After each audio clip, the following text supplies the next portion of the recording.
عورتیں دن رات مردوں کی خدمت کرتی، محنت مزدوری بھی عورتیں کرتی، اور جو کچھ کماتی وہ مردوں کو دے دیا کرتی، مگر وہ ظالم مرد ان عورتوں پر کچھ بھی خرچ نہ کیا کرتے، عورتوں کو جانوروں کی طرح مارتے پیٹتے تھے، ذرا ذرا سی بات پر عورتوں کے کان، آنکھ اور ناک کاٹ دیا کرتے تھے، عورتوں کو دردناک سزائیں دے کر قتل کر دیا کرتے۔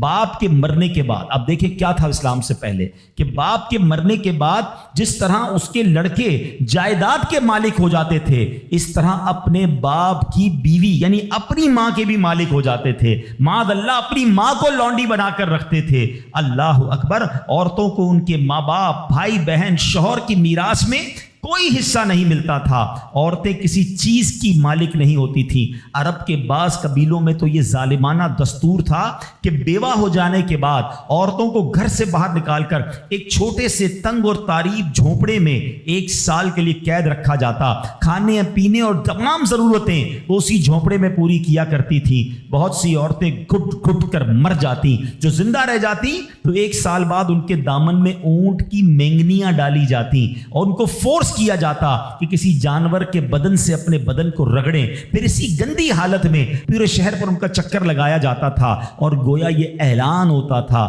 کہ اس عورت کی اب عدت ختم ہو گئی ہے۔ اللہ اکبر، ایسی ایسی رسمیں تھیں، ایسے رواج تھے، عورتیں بلبلاتی، روتی، تڑپتی، مگر ان عورتوں کے زخموں پر کوئی مرہم رکھنے والا نہیں تھا، کوئی فریاد سننے والا نہیں تھا۔ اللہ اکبر، 12 ربیع الاول کی صبح صادق کے وقت کائنات میں ایک ایسا نور جلوہ گر ہوا، ایک ایسی شخصیت آئی جہاں جس نے جہالت کے اندھیروں کو ختم کیا، وہاں ساری دنیا کی عورتوں کے لیے ایک ایسے دکھ کا مداوع بن کر آئے۔ نبی پاک علیہ الصلوۃ والسلام ایسے احکامات لے کر آئے، اتنی پیاری شریعت اور مذہب لے کر آئے جس میں اللہ کے دین نے عورتوں کو ایسا مقام عطا کیا کہ سبحان اللہ، عورتوں کی قسمت کا ستارہ چمک اٹھا۔ اسلام کی بدولت ظالم مردوں کے ظلم و ستم سے کچلی اور روندی ہوئی عورتوں کا درجہ اس قدر بلند ہوا کہ عورت معاملات زندگی اور موت کے ہر مرحلے پر عورت کو باوقار مقام حاصل ہوا۔ مردوں کی طرح عورتوں کے بھی حقوق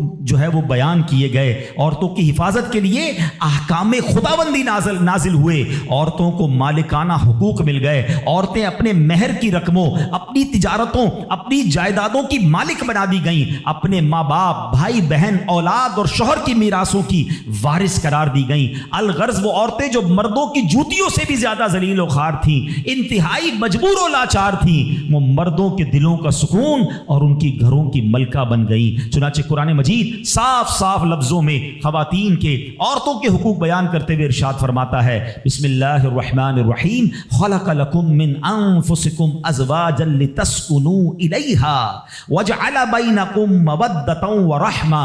قرآن کہتا ہے تمہارے لیے تمہاری جن سے جوڑے بنائے کہ ان سے آرام پاؤ اور تمہارے آپس میں محبت اور رحمت رکھی۔ اب کوئی مرد نہ عورتوں کو مار پیٹ سکتا ہے، نہ ان کو گھروں سے نکال سکتا ہے، اور نہ کوئی ان کے مال و اسباب یا جائیدادوں کو چھین سکتا ہے، بلکہ ہر مرد پر مذہبی طور پر عورتوں کے حقوق ادا کرنے لازم ہیں۔ اللہ اکبر، گویا اسلام نے ظلم کا دروازہ بند کر دیا، کبھی ماں کے روپ میں، کبھی بیٹی کے روپ میں، کبھی بہن کے روپ میں، تو کبھی زوجہ کے روپ میں۔ اللہ اکبر، عورت کو ایک ایسا مرتبہ عطا فرما دیا کہ عورت کسی بھی روپ میں ہو، جب بھی اس کے جناب حقوق تلف کیے جائیں گے، نا انصافی کی جائے گی، اسلام وہاں پر اپنا کردار ادا کرتا ہے، اسلامی قوانین سامنے آتے ہیں، عورتوں کے حقوق بیان کیے جاتے ہیں۔ آؤ سب سے پہلے بات کرتے ہیں بیٹی کی۔ کتنی بڑی نعمت اسلام نے قرار دی، مگر آپ جانتے ہیں اسلام سے پہلے بیٹی کا حال کیا ہوتا تھا؟ اللہ اکبر، بیٹی کی پیدائش کو شرمندگی سمجھا جاتا تھا۔ کسی کے یہاں بیٹی پیدا ہو جائے وہ لوگوں کے سامنے آتا نہیں تھا، کئی مہینے تک چہرہ نہیں دکھاتا تھا، یعنی وہ سمجھتا تھا کہ میری بہت بڑی ذلت ہو گئی ہے کہ میرے یہاں بیٹی ہو گئی۔ اللہ اکبر، بیٹیوں کو زندہ درگور کیا جاتا تھا، بیٹی کو بھی مار دیا جاتا اور بیٹی کی وجہ سے اس کی ماں کو مار دیا جاتا تھا۔ اللہ اکبر، قرآن کیا کہتا ہے؟ سبحان اللہ، کیسا پیارا مذہب ہے، کتنا شاندار ہمارا دین ہے۔ اللہ کا کلام کہتا ہے وَإِذَا بُشِّرَ أَحَدُهُمْ بِالْأُنثَىٰ ظَلَّ وَجْهُهُ مُسْوَدًّا وَهُوَ كَظِيمٌ۔ قرآن کہتا ہے جب ان میں کسی کو بیٹی ہونے کی خوشخبری دی جاتی ہے تو دن بھر اس کا منہ کالا رہتا ہے، يَتَوَارَىٰ مِنَ الْقَوْمِ مِنْ سُوءِ مَا بُشِّرَ بِهِ۔ اور وہ غصہ کھاتا ہے اور لوگوں سے چھپتا پھرتا ہے، اس بشارت کی برائی کے سبب سے اللہ اکبر ایمسکہ علی ہون ام یدسہ فی التراب، کیا اسے ذلت کے ساتھ رکھے گا یا اسے مٹی میں دبا دے گا؟